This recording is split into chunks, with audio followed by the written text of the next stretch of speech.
Class 12-এর physics ক্লাসে আজকে আমরা শুরু করছি তড়িৎ চুম্বকত্ব।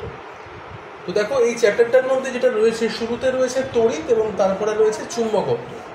তো আমরা আগের যে চ্যাপ্টারগুলো পড়লাম সেখানে দেখো যে তড়িৎ ব্যাপারটাকে আমরা কিন্তু পড়েছি, যেখানে আমরা ওহমের সূত্র পড়লাম বা কারশফের সূত্র পড়লাম। এই জিনিসগুলোতে আমরা কি দেখলাম না, কারেন্ট কিভাবে কাজ করে, কারেন্ট কিভাবে তৈরি হয় এবং মানে তার কী কী ক্যারেক্টারিস্টিক্স রয়েছে সেইগুলো আমরা ওই আগের চ্যাপ্টারগুলোতে পড়লাম। এবারে এখানে দেখা যাচ্ছে যে তড়িতের সঙ্গে আমরা একটা এক্সট্রা টার্ম যুক্ত করেছি, তাকে আমরা বলছি কি না চুম্বকত্ব। তো চুম্বক বিষয়টা কি, চুম্বক আমরা কাকে বলি না, চুম্বক মানে এমন একটা জিনিস যেটা মানে বেসিক্যালি আমরা জানি যে লোহা, নিকেল, কোবাল্ট এই জিনিসগুলোকে চুম্বক কিন্তু আকর্ষণ করে, তো তাকেই আমরা চুম্বক বলি বেসিক্যালি।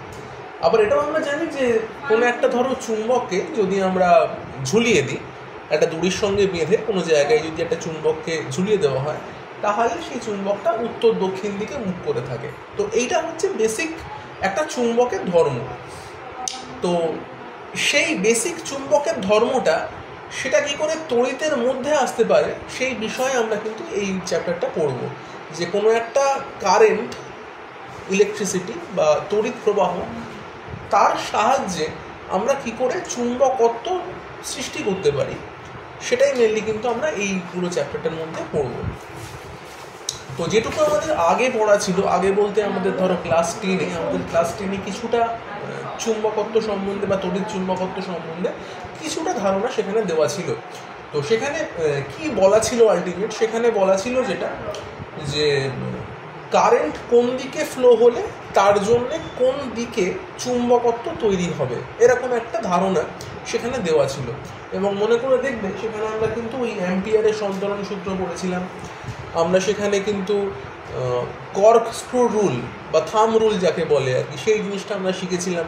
মানে এই রুলগুলোর মাধ্যমে বেসিক্যালি শেখানো হয়েছিল যে কোনো একটা তারের মধ্যে দিয়ে যদি ইলেকট্রিক কারেন্ট ফ্লো হয়, তাহলে তার চারিদিকে একটা চৌম্বক ক্ষেত্র তৈরি হবে এবং সেই চৌম্বক ক্ষেত্র কোন দিকে কাজ করবে সেই জিনিসগুলো নিয়ে আমরা সেখানে পড়াশোনা করেছিলাম।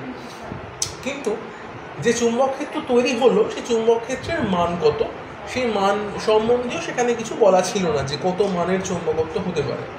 তো দেখো এখানে ব্যাপারটা কিছুটা আমাদের যে তড়িৎ ক্ষেত্র ছিল না তার সঙ্গে কিছুটা সিমিলার। আমরা দেখেছিলাম যে কোনো একটা জায়গায় যদি স্থির আধান থাকে তাহলে তার চারিদিকে কি হয় না, ইলেকট্রিক ফিল্ড বা তড়িৎ ক্ষেত্র তৈরি হয়, এবং সেখানে আমরা তড়িৎ ক্ষেত্রের মান কিন্তু ক্যালকুলেট করেছিলাম আমাদের প্রথম দিকের চ্যাপ্টারগুলো ছিল স্থির তড়িতের চ্যাপ্টার।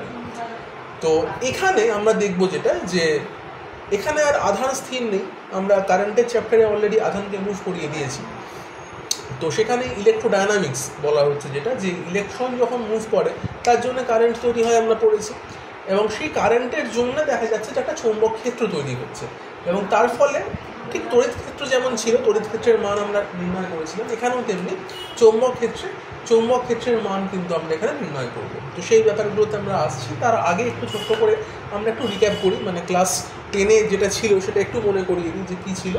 সেখানে পড়ানো হয়েছিল এইরকম, যে কোনো একটা জায়গা দিয়ে যদি ধরো একটা আমি এরকম তার নিয়েছি, সেই তারের মধ্য দিয়ে যদি একটা কারেন্ট ফ্লো করে, একটা আই কারেন্ট যদি ফ্লো করে যায়, তখন কি হয় না, তার চারিদিকে একটা চৌম্বক ক্ষেত্র তৈরি হবে। তো কীভাবে, এরকম সার্কুলারভাবে একটা চৌম্বক ক্ষেত্র ওই তারটাকে বেষ্টন করে থাকবে এবং চৌম্বক ক্ষেত্রটা এরকম বৃত্তাকারভাবে তৈরি হবে।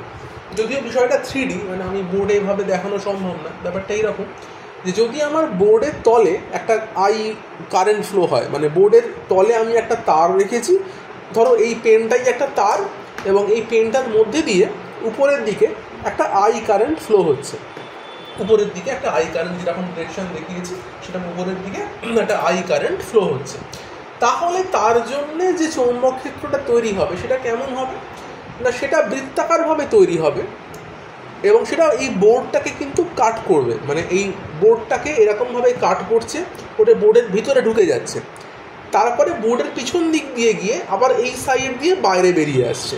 মানে এই রকম টাইপের একটা জিনিস হচ্ছে, যার হাফ পোর্শন আমরা বোর্ডের বাইরে দেখতে পাচ্ছি আর হাফ পোর্শন থাকছে বোর্ডের পিছন দিকে।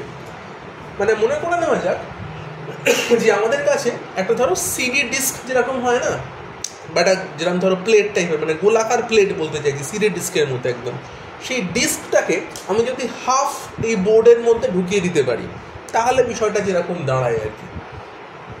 তার ফলে কি দাঁড়াবে, যে শুধুমাত্র এই দিকের পোর্শনটুকু আমরা দেখতে পাবো, আমাদের বোর্ডের এই প্রান্তে রয়েছে, বাকি প্রান্তে সেটা ইনভিজিবল, সেটা তো বোর্ডের উল্টো দিকে, তাই এই পোর্শনটুকু কিন্তু আর দেখা যাবে না।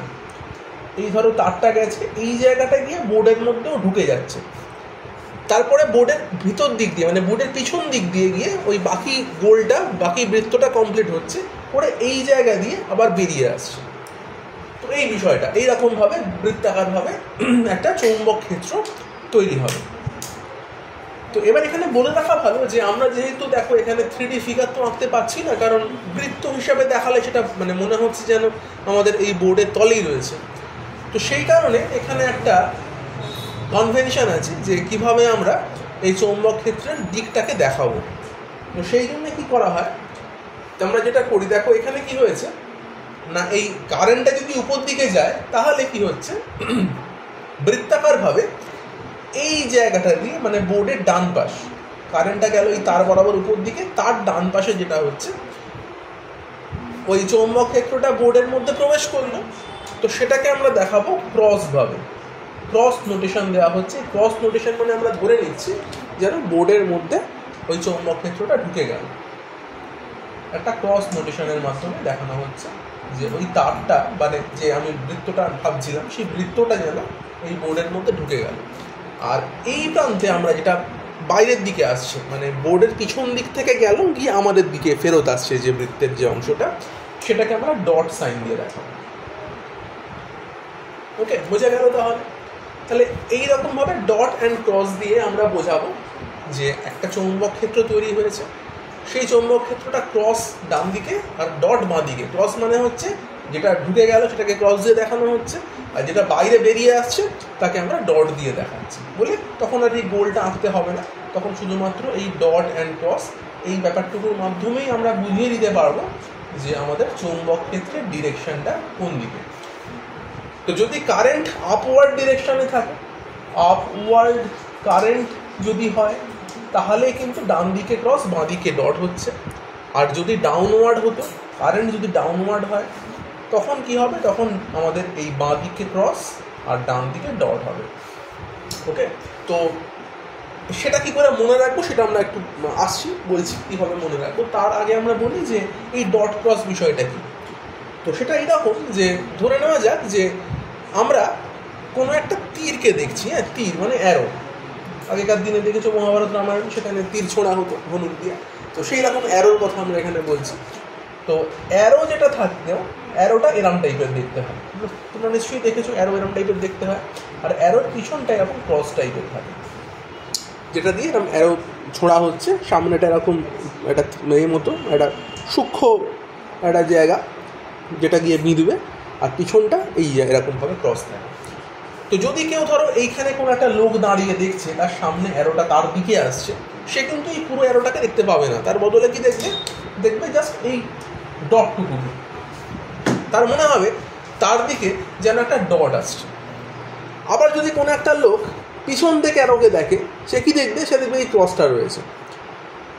তাহলে বিষয়টা এইরকম যে এই ডট আর ক্রসের মানে হচ্ছে সেই রকমভাবে রয়েছে যে কে কোন দিক থেকে দেখছে সেই অনুযায়ী। মানে অ্যারোটা কি হয়েছে, অ্যারোটা আমার সামনে দিয়ে ঢুকে এখান থেকে ভেদ করে চলে যাচ্ছে, মানে এই বোর্ডটাকে অ্যারো যদি ভেদ করে চলে যায় তাহলে আমরা যারা সামনে বসে আছি তারা কি দেখবো, তারা দেখবো যে অ্যারোর পিছনটা দেখতে পাচ্ছি, মানে এই ক্রস দেখতে পাচ্ছি। সে অ্যারোটা ঢুকলো মানে একটা চৌম্বক ক্ষেত্র ঢুকলো, ঢুকে বোর্ডের পিছন দিয়ে গিয়ে আবার যখন বোর্ডের সামনে দিয়ে বেরোতে যাচ্ছে তখন কি দেখছে না, অ্যারোটা যেন সামনের দিক থেকে এবার আমাদের দিকে আসছে, তখন কি দেখবো, অ্যারোর ডটটাকে সামনে দেখতে পাবো। তো সেরকম বিষয়টা। তাহলে বোঝা গেল কেন ডট অ্যান্ড ক্রস হচ্ছে, সেটা পুরোটাই অ্যারো নোটেশন থেকেই আমাদের এই ডট অ্যান্ড ক্রস এই বিষয়টা আসছে, নোটেশনটা আসছে। আচ্ছা, এইবারে আসছি সেটা হচ্ছে যে ডিরেকশনের ওয়াইজ, মানে কারেন্টের ডিরেকশন ওয়াইজ কী করে আমাদের মানে চৌম্বক ক্ষেত্রের দিক আমরা ঠিক করছি, দিক কী করে নির্ণয় করছি। তো সেইটা ঠিক হয় আমাদের থাম রুল দিয়ে। অনেকে বলে কর্কস্ক্রু রুল, অনেকে বলে থাম রুল। তো থাম রুলটা একটু ইজি বলে সেইভাবেই আমি বোঝানোর চেষ্টা করছি। যেমন ধরো যে এই পেনটাকে আমি দেখাচ্ছি, এই পেনটা যদি আমার কোনো একটা তার হয় এবং তার মধ্যে দিয়ে ধরো আই কারেন্ট আপওয়ার্ড ডিরেকশনে ফ্লো হচ্ছে, তো সেখানে আমরা কী করবো, আমাদের এই বুড়ো আঙুলটাকে আমি এইরকমভাবে ধরবো। বুড়ো আঙুলটাকে রাখলাম কোন দিকে, না কারেন্ট ফ্লোয়ের ডিরেকশনের দিকে। নিশ্চয়ই ছবিতে দেখা যাচ্ছে বুড়ো আঙুলটাকে আমি কারেন্ট ফ্লোয়ের ডিরেকশনে রেখেছি, এবং আমাদের যে বাকি আঙুলগুলো যেগুলো রয়েছে সেগুলোকে কী করছি না, সেগুলো দিয়ে আমরা এই পেনটাকে বেষ্টন করছি। ভালো করে দেখো, এই বাকি যে আঙুলগুলো সেগুলো দিয়ে আমরা পেনটাকে এরকম বেষ্টন করে রেখেছি। তার মানে এটা কিন্তু একটা চৌম্বক ক্ষেত্রের মতো কাজ করছে। তাহলে বাকি চারটে আঙুল যদি চৌম্বক ক্ষেত্র হয়, বুড়ো আঙুল হচ্ছে কারেন্ট ফ্লোয়ের ডিরেকশন। তাহলে ভালো করে বোঝো, চৌম্বক ক্ষেত্র কী হলো, এই সাইড দিয়ে ঘুরে এরকমভাবে আসছে। যদি উপর দিকে আমার কারেন্টের মুভমেন্ট হয় তবেই। তাহলে এদিক দিয়ে চৌম্বক ক্ষেত্র ঢুকলো, তাই জন্য ডান দিকে ক্রস। এই দিক দিয়ে বেরোচ্ছে চৌম্বক ক্ষেত্রগুলো, এই আঙুলগুলো আমি বেরোচ্ছে হিসাবে দেখাচ্ছি, তাহলে সেইভাবে আমি ডট এদিকে দিয়েছি। আর যদি কারেন্ট ফ্লোয়ের ডিরেকশন উল্টে দাও, তাহলে আমরা এইরকমভাবে পেনটাকে ধরবো।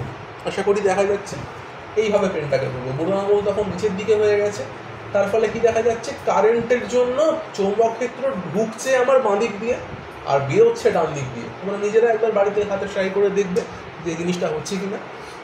তো এটাই মোটামুটি ক্লাস 10-এ বলা ছিল যে এরকমভাবে কারেন্ট ফ্লোয়ের জন্য একটা চৌম্বক ক্ষেত্রের দিক কোন দিকে হয়, এই একটা। তো এই গেল। আরেকটা ছিল হচ্ছে যেটা তোমাদের, সেটা হচ্ছে যে অ্যাম্পিয়ারের সন্তরণ সূত্র, অ্যাম্পিয়ার্স সুইমিং রুল।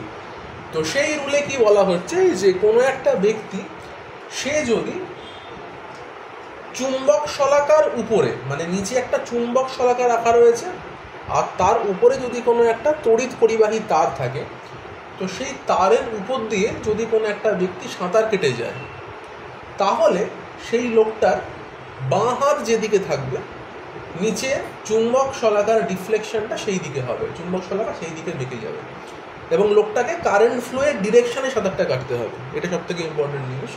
তার মানে কী বললাম, যেটা বলছি যে তোমাদের নিচে একটাকে চৌম্বক শলাকা ফিট করতে হবে, চৌম্বক শলাকার উপর দিয়ে একটা তার যাচ্ছে, সেই তারে যেদিকে কারেন্টের ফ্লো হচ্ছে সেই বরাবর একটা লোক সাঁতার কাটছে হিসেবে ভেবে নেবো আমরা।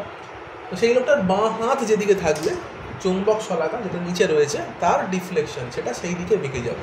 তো চৌম্বক শলাকা ডিফ্লেকশন কেন হচ্ছে, নিশ্চয়ই আমার তাহলে ওই তারের সার্কামফারেন্সে কিছু ম্যাগনেটিক ফিল্ডস ক্রিয়েট হয়েছে, এবং সেই ম্যাগনেটিক ফিল্ডের জন্য চৌম্বক শলাকা ডিফ্লেকশন আমরা দেখতে পাবো। এই হচ্ছে বিষয়টা। তো এইগুলো ছিল ক্লাস 10-এ, আমি খুব ডিটেলে আর বলছি না।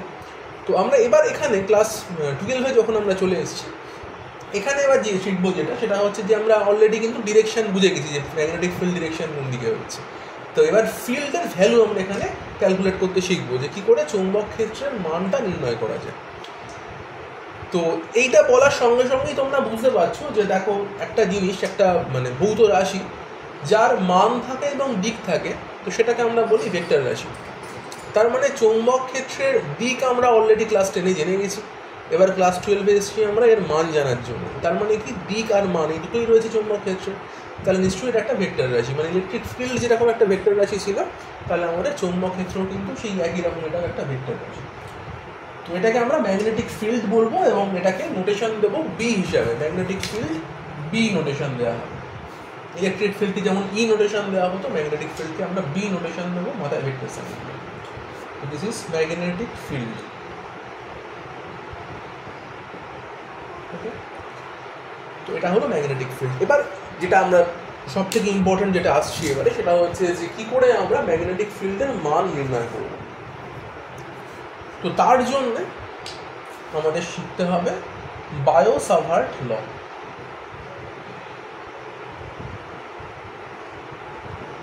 বায়ো-সাভার্ট ল।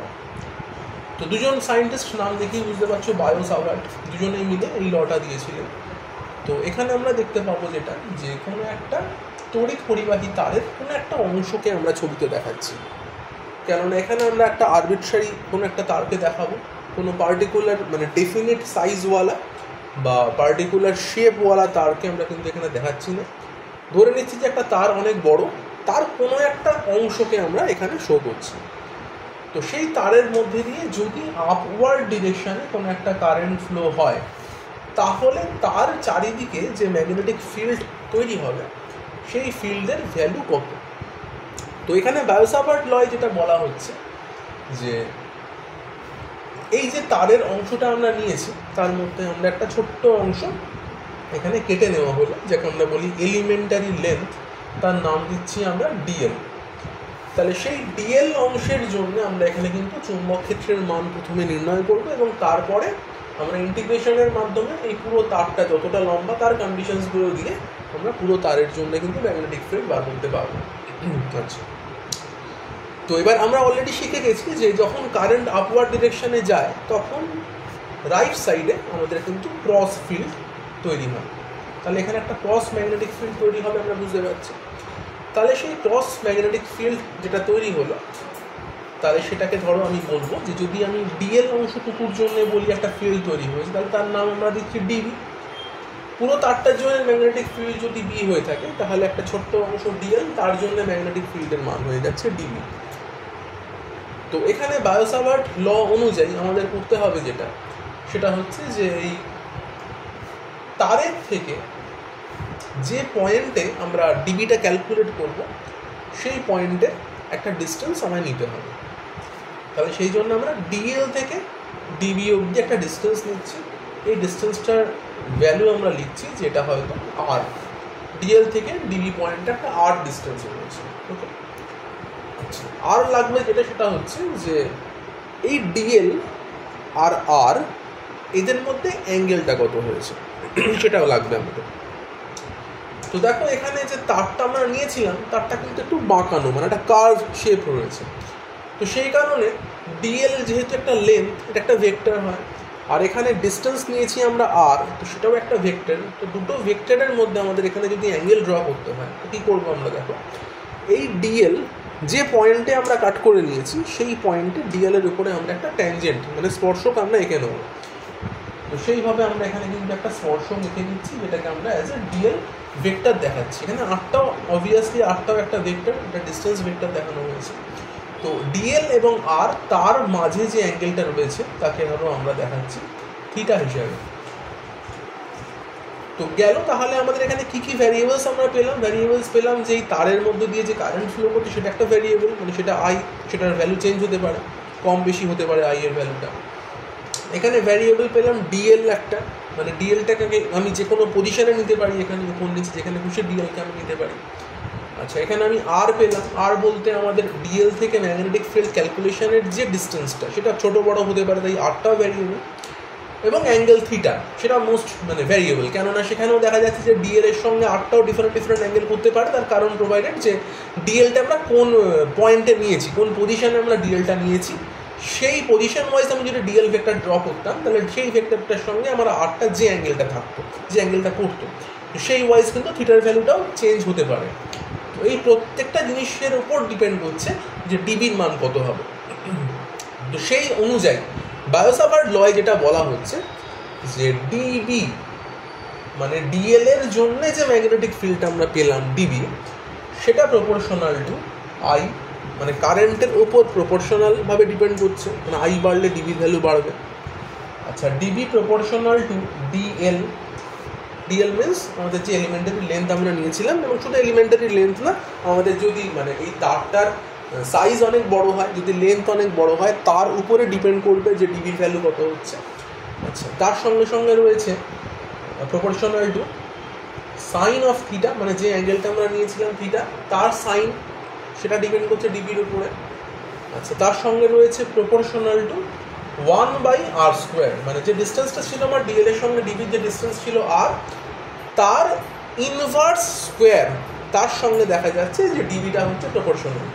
তো এই চারটে মেন ভ্যারিয়েবল, তার সঙ্গে দেখা যাচ্ছে যে ডিবিকে আমরা এখানে বলতে পারছি যে প্রপোর্শনেট করছে। ওকে, তাহলে আমি যদি এখানে ইকুয়ালিটি আনতে চাই তো তোমরা জানো যে কী করতে হয়, একটা কনস্ট্যান্ট এখানে আমাদের অ্যাড করে নিতে হয়। তাহলে ডিবি ইকুয়াল আমরা এখানে লিখতে পারবো যে একটা constant I dl sine theta by আর²। তাহলে এই লটাকেই বা এই যে ফর্মুলাটা আমরা পেলাম তাকে আমরা বলছি বায়ো-সাভার্ট ল। এবার দেখো যে আমরা এখানে কিন্তু এই ডিবি যেটা পেলাম সেটা পেলাম যে একটা এলিমেন্টারি লেন্থ ডিএল এর জন্য। তাহলে যদি পুরো একটা তারের লেন্থের জন্য আমায় যদি ম্যাগনেটিক ফিল্ড বি বার করতে হয়, সেক্ষেত্রে আমায় যেটা করতে হবে, আমাকে ইন্টিগ্রেশন ডিবি করতে হবে। পুরো যে তারের লেন্থ রয়েছে তার জন্য আমাকে ডিবিকে ইন্টিগ্রেট করতে হবে। ইন্টিগ্রেট করলে যেটা আসবে ইন্টিগ্রেশন কে I dl sine theta by আর²। অনেক বইতে যেটা রয়েছে সেটা হচ্ছে, দেখো এই জায়গাটায় অনেক বইতে সামেশন চিহ্ন ইউজ করা থাকে, মানে এরকম থাকে B equal summation of dB, এরকম অনেক বইতে ইউজ করা থাকে। বাট আমি বলবো যে এটা কিন্তু ইউজ করবে না, তার বদলে ইন্টিগ্রেশন ইউজ করবে। কারণ মানে যেটা হয়, সামেশন আমরা কখন ইউজ করি, যখন মানে যেগুলো কাউন্টেবল বা ডিসক্রিট এমন ভ্যালুসের জন্য আমরা কিন্তু সামেশন ইউজ করি। আর ইন্টিগ্রেশন ইউজ করে যে কোনো একটা কন্টিনিউয়াস জিনিসের জন্য, যেটা ডিসক্রিট নয়। যেমন এটা তার একটা, এই তারটা কিন্তু কন্টিনিউয়াস, মানে কোনো আলাদা আলাদা করে ভাগ করে তো আমরা তারটাকে তৈরি করে নিই। তারটা একটা কন্টিনিউয়াস জিনিস এবং সেটাকে আমি অ্যাজ এ কাউন্ট করতে পারি না। একটা তার তো একটাই তার, এবং তার বিভিন্ন লেন্থ আমি যেখানে যেখানে ডিএল নিয়েছি সেই ডিএলগুলোকে আমি অ্যাকচুয়ালি অ্যাড করছি। তো সেখানে ডিসক্রিট যেহেতু নয়, তাই আমি সেখানে সামেশন ইউজ না করে আমি সেখানে ইন্টিগ্রেশন সাইনটা ইউজ করবো। ওকে, কন্টিনিউয়াস জিনিসের অ্যাড করতে গেলে আমরা ইন্টিগ্রেশন ইউজ করবো। তাই জন্য বলবো যে এখানে ইন্টিগ্রেশনটা ইউজ করে বইয়ে যাই থাকবে না, এটা ইউজ করাটাই বেটার। আচ্ছা, তো এইটা গেল তাহলে বায়োসাভার্ট ল। এবারে আরেকটা জিনিস বলবো, সেটা হচ্ছে যে আমরা যেহেতু এখানে সব কিছুই জানো তোমরা যে এসআই এবং সিজিএস দুটো ভাগে ভাগ করি, তো আমরা পুরোটাই যেহেতু ক্লাস 11-12 এসআইতেই করছি, আমাদের সিলেবাসে এসআই মেথডটাই রয়েছে একমাত্র। তাই জন্যে এসআই এর জন্যে কে এর যে ভ্যালুটা হয় সেটা লিখে রাখো, যে কে এর ভ্যালু হয় μ0/4π। এটা হচ্ছে কে এর ভ্যালু। তাহলে এই যে কেটা এখানে দিয়েছিলাম, সেই কে এর ভ্যালু হচ্ছে μ0/4π। সেখানে μ0টা কী জিনিস, এটা পুরোটাই একটা কনস্ট্যান্ট। μ0 হচ্ছে পারমিয়াবিলিটি অফ ফ্রি স্পেস, শূন্য মাধ্যমের চৌম্বক ভেদ্যতা আমরা μ0 বলছি। যেমন আমরা ওখানে মানে যখন আমরা তড়িৎ ক্ষেত্রের সময় দেখেছ নিশ্চয়ই যে আমরা সেখানে এপসাইলন নট বলে একটা জিনিস পড়েছিলাম, তাকে আমরা বলতাম শূন্য মাধ্যমে তড়িৎ ভেদ্যতা। তো সেটা কি করতো না, সেটা মানে ডিফাইন করতো যে দুটো আধান যদি শূন্য মাধ্যমে থাকে তাদের আকর্ষণ বল যা হবে, যদি শূন্য মাধ্যমে না থেকে অন্য কোনো মাধ্যমে থাকে তাহলে তাদের আকর্ষণ বল যা হবে বা যা হতো, তাদের একটা রেশিও, সেই রেশিওটা ডিপেন্ড করতো ওই মিউ এর উপরে, এপসাইলনের উপরে, মানে তড়িৎ ভেদ্যতার উপরে। তড়িৎ ভেদ্যতা ডিফাইন করে দিত যে আমি শূন্য মাধ্যমে রাখলে দুটো আধানের মধ্যে ক্রিয়াশীল বল কত হবে, আর যদি সেটা শূন্য মাধ্যম না হয় তাহলে দুটো আধানের মধ্যে ক্রিয়াশীল বল কত হবে, মানে এটা ডিফাইন করে দিত ওই এপসাইলন ব্যাপারটা। এখানেও সেরকম বিষয়টা, যে শূন্য মাধ্যমের ক্ষেত্রে চৌম্বক ক্ষেত্রের মান একরকম হবে, শূন্য মাধ্যম না থেকে যদি অন্য কোনো মাধ্যম থাকে তাহলে কিন্তু চৌম্বক ক্ষেত্রের মানটা বদলে যাবে। তো সেটা কতটা বদলাবে, কতটা এক্সটেন্টে বদলাবে, কী হবে না হবে, সেইটা ডিপেন্ড করে কিন্তু পুরোটা এই μ0-এর উপর। তো μ0কে আমরা বলছি পারমিয়াবিলিটি অফ ফ্রি স্পেস। যদি কোনো জায়গায় মিউ দেখো তাহলে মিউ মানে বুঝবে সেটা হচ্ছে পারমিয়াবিলিটি অফ আ মিডিয়াম, মানে সেখানে কি মিডিয়াম আছে তার উপরে ডিপেন্ড করবে মিউ এর ভ্যালু কত হচ্ছে। এবং ডিফারেন্ট মিডিয়ামের জন্য মিউ এর ভ্যালু ডিফারেন্ট হয়ে থাকে, যেরকম এপসাইলনের ভ্যালুটাও সেরকম ডিফারেন্ট জিনিসের জন্য, ডিফারেন্ট মিডিয়ামের জন্য। যেমন ওখানে ডাইইলেকট্রিক কনস্ট্যান্ট পড়েছো তোমরা নিশ্চয়ই, কে দিয়ে আমরা ডাইইলেকট্রিক কনস্ট্যান্টকে বলতাম। তো এখানেও ওই রকমই কাইন্ড অফ মানে ওরকমই জিনিস। তো মোটামুটি বোঝা গেছে আশা করি। আচ্ছা, μ0-এর একটা ভ্যালু হয়, μ0-এর ভ্যালুটাও লিখে রাখো। μ0-এর ভ্যালু হচ্ছে 4π × 10⁻⁷। এটা হচ্ছে μ0-এর ভ্যালু। আচ্ছা, আমি ইউনিটটা লিখছি না, ইউনিটটা তুমি এখান থেকে বার করতেই পারবে, ইউনিটের আমি আর আলাদা করে দেখাচ্ছি না। তো তার ফলে কি দেখা হচ্ছে কি না, μ0/4π যদি আমরা করি তার মানে আলটিমেট μ0/4π যদি করো তাহলে এখানে উপর নিচে 4/4π ক্যান্সেল হয়ে যাচ্ছে। সো আলটিমেট μ0/4π ইকুয়াল হয়ে যায় 10⁻⁷। তাহলে এখানে এই যে আমরা কে যেটা পাচ্ছি, কে এর মান অ্যাকচুয়ালি হচ্ছে 10⁻⁷। তো আমরা ideal sine theta by r square করে যা পাবো তাকে ইন্টিগ্রেট করবোই, তার সঙ্গে 10⁻⁷ আমরা যদি মাল্টিপ্লাই করি তখন আমরা কিন্তু এক্স্যাক্ট আমাদের এসআইতে বি এর মান, ম্যাগনেটিক ফিল্ডের মান কত হচ্ছে সেটা আমরা বার করতে পারবো। আচ্ছা, এখানে বলে রাখি ম্যাগনেটিক ফিল্ড যেটা বি তার ইউনিট মানে এসআই ইউনিট সেটা হচ্ছে টেসলা। আমরা সংক্ষেপে তাকে টি নিয়ে লিখি।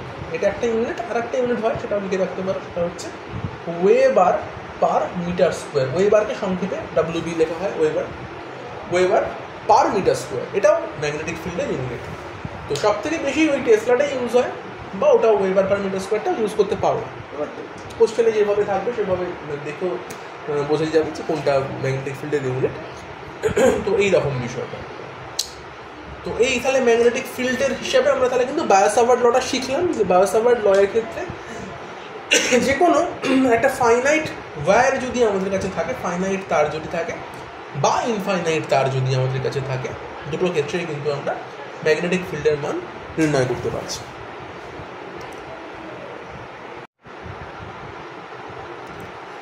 আচ্ছা, এরপরে আমরা যেটা করবো সেটা হচ্ছে যে বায়োসাভার্ট লয়ের সাহায্যে আমরা একটা দীর্ঘ ঋজু তড়িৎ পরিবাহী তারের জন্য চৌম্বক ক্ষেত্রের মান সেটা ক্যালকুলেট করে দেখাবো যে কী করে মানটা ক্যালকুলেট করতে হয়। তো এটা অ্যাকচুয়ালি তোমাদের যেহেতু মানে সিলেবাসে যেরকম রয়েছে আর কি, তোমার তো এমসিকিউ প্রশ্ন আসবে এবং মানে থিওরি পার্টটা দরকার নেই, কিন্তু তাও এটা এমন একটা মেথড যে এই মানে প্রসেসটা শিখে রাখাটা খুব জরুরি। তার কারণ এখানে যে অঙ্কগুলো তোমাদের আসবে না, সেই অঙ্কগুলো কীভাবে করবে সেইটা শেখার জন্য কিন্তু এই মেথডটা শেখাটা জরুরি, যে কী করে আমরা একটা ধরো মানে পরিবাহী তার দিয়েছে তার জন্যে ম্যাগনেটিক ফিল্ড ক্যালকুলেট করছি, সেই জন্য এটা করাচ্ছি।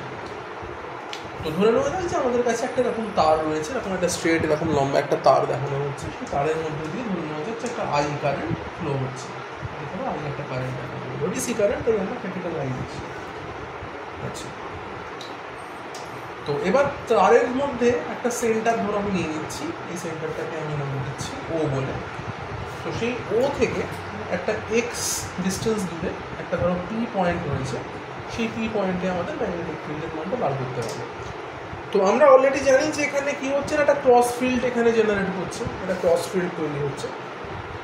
তো সেই ক্রস ফিল্ডে ম্যাগনেটিক ফিল্ডের ভ্যালুটা বার করার জন্য আমরা কী করছি দেখো, আমাদের তো বায়োসাভার্ট লয়ের হেল্প নিয়েই করতে হবে। তো সেই জন্য আমরা ধরে নিচ্ছি যে এই জায়গাটা এটা একটা ডিএল, একটা এলিমেন্টারি লেন্থ, এবং সেই ডিএল থেকে এবারে আমাদের ওই পি বিন্দু অবধি একটা লাইন আমরা ড্র করে নিচ্ছি, কেননা সেই অবধি আমাদের ডিস্টেন্সটাকে ধরতে হয়। তো সেটাকে আমরা আর ধরে নিচ্ছি এবং এই অ্যাঙ্গেলটা হয়ে যাচ্ছে তাহলে কত, 5।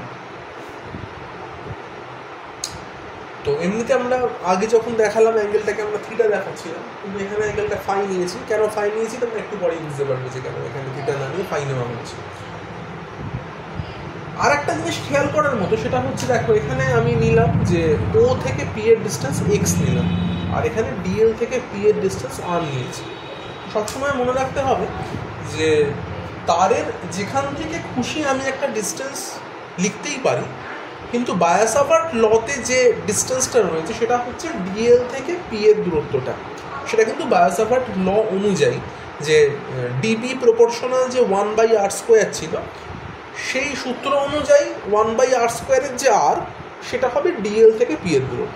বাকি তোমায় মানে কোশ্চেনে যেখান থেকে যা খুশি দূরত্ব বলে দিতেই পারে, হয়তো এখান থেকে মানে তারের কর্নার থেকে পি এর ডিস্টেন্স বলে দিল, তার মানে কিন্তু সেটা আর হয়ে যাবে না। এটা আমাকে খুব মানে ডেফিনেটভাবে সচেতনভাবে আমাকে কিন্তু আরটাকে ফিক্স করতে হবে যে আমি যেখানে ডিএল নেবো সেই ডিএল থেকে আমার পি এর দূরত্বটাই আর হবে। আচ্ছা, এবার আমি বলছিলাম যে না ডিএলটাকে আমি যেখানে খুশি নিতে পারি, তো সেই কারণে আমরা কী করছি, ধরে নিচ্ছি যে ও থেকে ডিএল এর যে দূরত্ব সেই দূরত্বটাকে আমি এখানে এল বলে ধরে নিলাম, যে এল দূরত্ব আমি ডিএল নিচ্ছি। আচ্ছা, তো যাই হোক, তো গেল বিষয়টা। এইবার আমি যদি এখানে বায়োসাভার্ট ল লিখি তাহলে আমার লেখা উচিত মানে ডিএল টুকুর জন্য যে চৌম্বক ক্ষেত্রের মান ডিবি হবে সেটা আমার লেখা উচিত তাহলে কত না, μ0/4π I dl sine phi by r square. Phi কেন না, এখানে আমি অ্যাঙ্গেলটা ফাই নিয়েছি সেই কারণে, নাহলে সাইন থিটা লিখতাম আর কি। আচ্ছা, তো এবারে যেটা হচ্ছে, আমায় যদি বিষয়টাকে এবার ইন্টিগ্রেশন করতে হয় তাহলে আমার ডিএল এর দৈর্ঘ্যটা কত সেটা জানতে হবে। এবার ডেফিনেট করে হতে পারে কি, আমি এখানে এমন একটা মানে জেনারেল ফর্মুলা বার করার চেষ্টা করছি যে তারটা যদি আমার ফাইনাইট না হয়, তারটা যদি আমার ইনফাইনাইট হয়, তাহলেও যেন আমি চৌম্বক ক্ষেত্রের মান বার করতে পারি, আমি এমন একটা ফর্মুলা এখানে বানানোর চেষ্টা করছি। তো সেই কারণে আমি এখানে যে তারের লেন্থ সেটাকে ডেফিনেট করে বলতে পারছি না, কারণ এটা তো একটা অসীম দৈর্ঘ্যের তারও হতে পারে। তো সেই কারণে আমি কি করব, এখানে আমি ভ্যারিয়েবল যেটা ডিএল ছিল সেটার বদলে আমি একটা অন্য ভ্যারিয়েবল নিয়ে আসার চেষ্টা করব, যাতে করে লেন্থের ওপর আমাকে ইন্টিগ্রেশনটা না পারফর্ম করতে হবে। তো সেই কারণে আমরা কি করছি দেখো, আমরা এখানে নতুন একটা মানে ভ্যারিয়েবল আনতে চাইছি, সেই ভ্যারিয়েবলটা হচ্ছে থিটা। আমি এই জায়গাটাকে ধরছি, এটা আমার থিটা অ্যাঙ্গেল। তো সেই কারণেই আমরা এখানে কিন্তু ফাই ধরলাম, কারণ আমরা ভ্যারিয়েবলটাকে চেঞ্জ করবো, ডিএল এর বদলে আমি এখানে ডি থিটা নিয়ে আসার চেষ্টা করব, সেই কারণে আমি এখানে ফাই লিখেছিলাম। আচ্ছা, এবারে আমি যদি মানে আমার আপার লিমিট আর লোয়ার লিমিট দুটোকে আমি যদি ফিক্স করে দিতে পারি যে আমার এইটা হচ্ছে আপার লিমিট আর এইটা হচ্ছে আমার লোয়ার লিমিট, আমি এটাকে ফিক্স করে দিলাম, তাহলে সেই অনুযায়ী পি থেকে ডিএল অবধি যে লাইনটা আমরা আর বলে ধরে এসেছিলাম সেটাকে আমায় চিন্তা করতে হবে এবার, যে যদি আমি ডিএলটাকে এখানে না নিয়ে আমি যদি একদম তাদের এন্ড কোনো একটা বিন্দুতে নিই তাহলে আমার আরটা কত হতো। সেই অনুযায়ী ডিএল যদি এখানে হতো তাহলে আমার আরটা এই জিনিসটা হতো, বা আমার ডিএল যদি এখানে হতো তাহলে আমার আরটা হতো এরকম একটা কিছু জিনিস। এই ব্যাপারটা বোঝার চেষ্টা করবো। মেখে গেল লাইনটা, স্ট্রেট করে লাইনটা তো না বোর্ডে যাচ্ছি বলে মেটে যাচ্ছে, এরকম আর কি।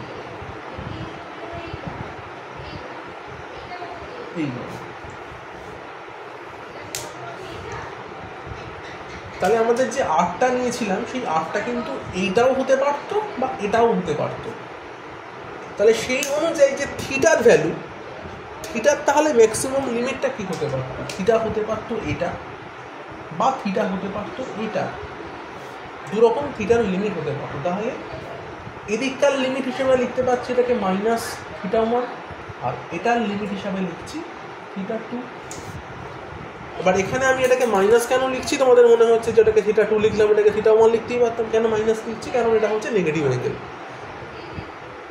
সেটা হিসাবে হচ্ছে মানে অ্যাক্সিসের নিচে নেগেটিভ অ্যাঙ্গেল ক্রিয়েট করছে, এটা পজিটিভ অ্যাঙ্গেল ক্রিয়েট করছে, সেই হিসাবে মাইনাস থিটা 1 প্লাস থিটা 2 লিখছি। আচ্ছা, তো এবার আমাদের তাহলে দুটো কাজ, একটা হচ্ছে ডিএলকে থিটায় ট্রান্সফার করা, আর একটা হচ্ছে ফাইকে থিটা দিয়ে লেখা। কারণ ফাইও তো কোনো কাজ থাকবে না আলটিমেট ফাইও, কারণ আমি যদি এই লাইনটাকে চেঞ্জ করে এই সব করে দিই তাহলে ফাইটা তো আর ফাই থাকবে না, অন্য অ্যাঙ্গেল হয়ে যাওয়া উচিত। তো আমি পুরোটাকে থিটায় কনভার্ট করার চেষ্টা করবো। তো কী করে করছি দেখো, এখানে দেখো আমি লিখতে পারি ফাই ইকুয়াল 90 প্লাস থিটা। কী করে দেখো, এখানে এটা একটা লাইন ছিল, স্ট্রেট লাইন ছিল, মানে যে তারটা সেটা একটা স্ট্রেট লাইন। আমি যদি এখানে একটা স্ট্রেট লাইন আমি আঁকি তাহলে এখানে একটা জেড ফর্মেশন আসছে। দেখো এরকম একটা জেড ফর্মেশন আসছে, কোনটা, এই জায়গাটা, এই লাইনটা অ্যান্ড এই লাইনটা, এটা একটা জেড ফর্মেশন, মানে এই লাইনটা এটা, এই লাইনটা এটা, আর এই লাইনটা এটা, জেড ফর্মেশন আসছে। তো সেখানে কি হচ্ছে দেখো, আমি বলতে পারি যে এই অ্যাঙ্গেলটা আমার এই অ্যাঙ্গেলটার সঙ্গে ইকুয়াল, মানে এটাকে আমরা একান্তর কোণ বলে থাকি। তুমি যে কোনো জেড ফর্মেশন নিয়ে নাও, জেড ফর্মেশন মানে এটার সঙ্গে এটা একান্তর কোণ হয়, তো সেই অঙ্কে বলবো তাহলে এটার সঙ্গে এটাও একান্তর কোণ হবে। তার মানে কি, এই ফাইয়ের সঙ্গে আমি বলতে চাইছি যে আমার এই পুরোটা, মানে এইটা স্ট্রেট লাইন ছিল, এটা লাইনটা ছিল অ্যান্ড এটা ছিল, তার মানে এইটার সঙ্গে ফাই ইকুয়াল। তো এখানে দেখো যে আমার ওপি, যেটা ওপির সঙ্গে এই লাইনটা 90 ডিগ্রি, এইটা 90 ডিগ্রি আমার, তার মানে কি দাঁড়াচ্ছে থিটা প্লাস 90 ডিগ্রি, সেটা মানে হচ্ছে ফাই। তাহলে ফাইকে লিখতে পারি কি 90 প্লাস থিটা, যেটা অলরেডি আমি লিখে রেখে দিয়েছি। তাই হচ্ছে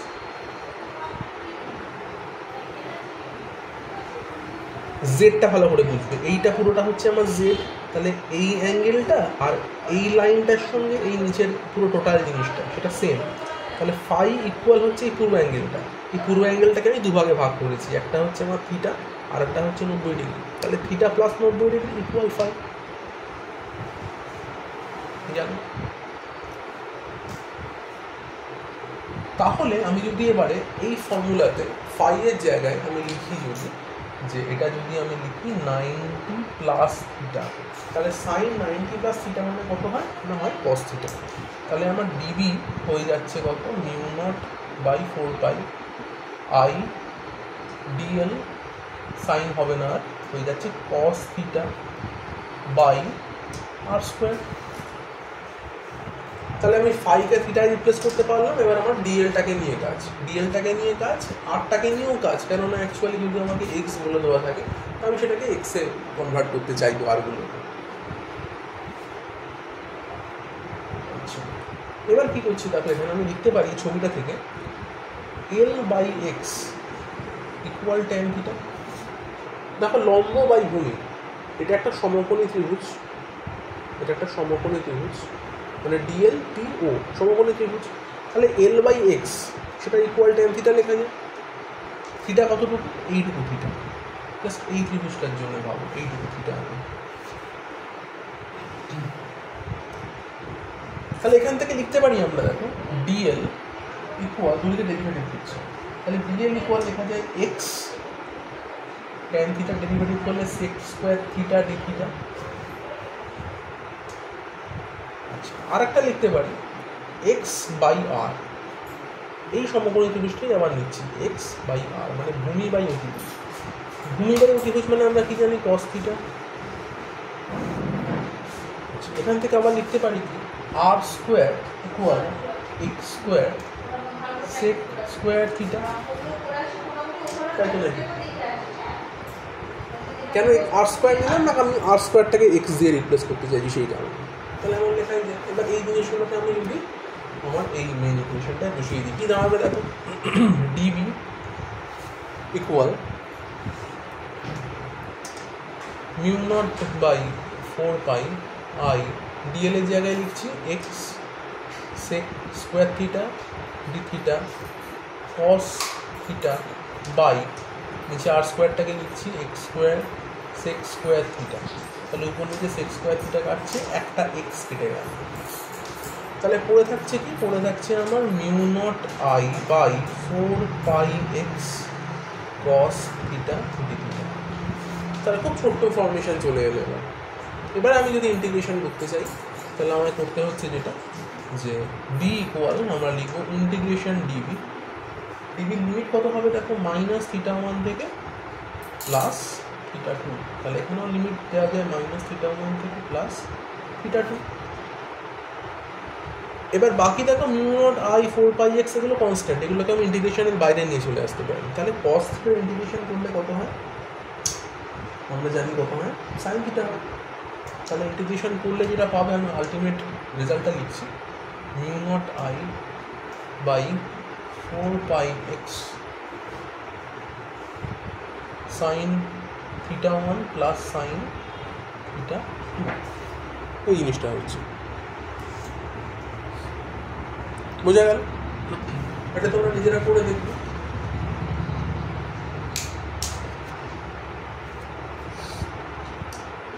তো তার মানে যেটা আলটিমেট এলো আমার, যে কোনো একটা তারের জন্য, সে তারটা ফাইনাইট হোক তারটা ইনফাইনাইট হোক আমার জানার দরকার নেই, কোনো একটা তারের জন্য, এবং স্ট্রেট ওয়্যার, বৃত্তাকার নয়, বৃত্তাকারের জন্য এই ফর্মুলা হবে না, স্ট্রেট তার হতে হবে। স্ট্রেট তারের জন্য মানে ঋজু তার, দীর্ঘ ঋজু তার, তার জন্যে তাহলে ম্যাগনেটিক ফিল্ড যে বি, তার মান আসছে কত না μ0I/4πx into sin θ1 plus sin θ2। এবারে যদি আমরা বলি যে তারটা যদি অসীম দৈর্ঘ্যের হয়ে যায়, ইনফাইনাইট ডিস্টেন্সের তার যদি, তখন তার জন্য আমরা কিন্তু সঠিকভাবে আমাদের এই লিমিটগুলোকে ইউজ করতে হবে। কীভাবে আমি দেখাচ্ছি, রেকর্ডটুকু মুছলাম। তাহলে দেখো, অসীম দৈর্ঘ্যের তারের জন্য ফর ইনফাইনাইট তার কি হচ্ছে না, ইনফাইনাইট হলে এর শুরু শেষ থাকবে না। আমি যে তারটা এখানে নিয়েছিলাম তার শুরু আমরা জানতে পারবো না, কোত্থেকে শুরু হচ্ছে কোত্থেকে শেষ হচ্ছে জানতে পারবো না।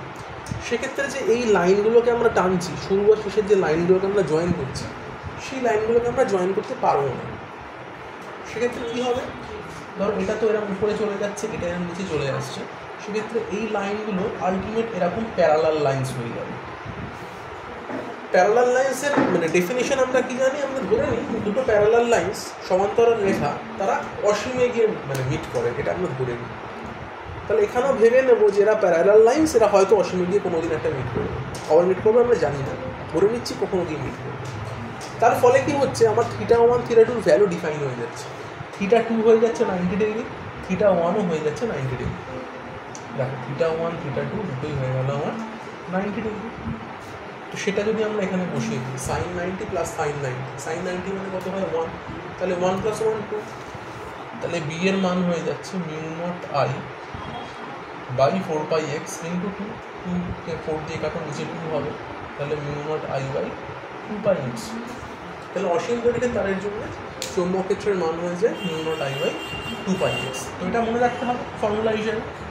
আচ্ছা নেক্সট যেটা দেখাবো সেটা হচ্ছে যদি হাফ ইনফাইনাইট তার হয়, অর্ধ অসীম, ফর হাফ ইনফাইনাইট ওয়্যার। সেখানে কি হচ্ছে দেখো, সেখানে হাফ ইনফাইনাইট বলে এই নিচের পার্টটা ধরো নেই, নিচের পার্টটা নেই ধরে নিতে হবে আমাকে, তারটা শুরু হচ্ছে এখান থেকে। তাহলে তার যখন এখান থেকে শুরু, তাহলে তো নিচের অ্যাঙ্গেলটার গল্পই নেই, তার মানে থিটা 1টা 0 হয়ে যায়, থিটা 2 তখন আছে, থিটা 2টা অসীম আছে, তারপরে কি সেটা 90 হচ্ছে। তাহলে একটা সাইনের ভ্যালু 0 আর একটা সাইনের ভ্যালু কত 1, তাহলে সেক্ষেত্রে সাইন 0তে 0, সাইন 90তে 1, তার মানে আমার বি এর মানটা হয়ে যাচ্ছে mu not I by 4 pi x into 1 মানে 1। তাহলে বি এর ভ্যালু হচ্ছে কত, mu not I by 4 pi x. তাহলে মনে রাখবে ইনফাইনাইটের জন্য বি এর value mu not I by 2 pi x, half ইনফাইনাইটের জন্য বি এর value mu not I by 4 pi x.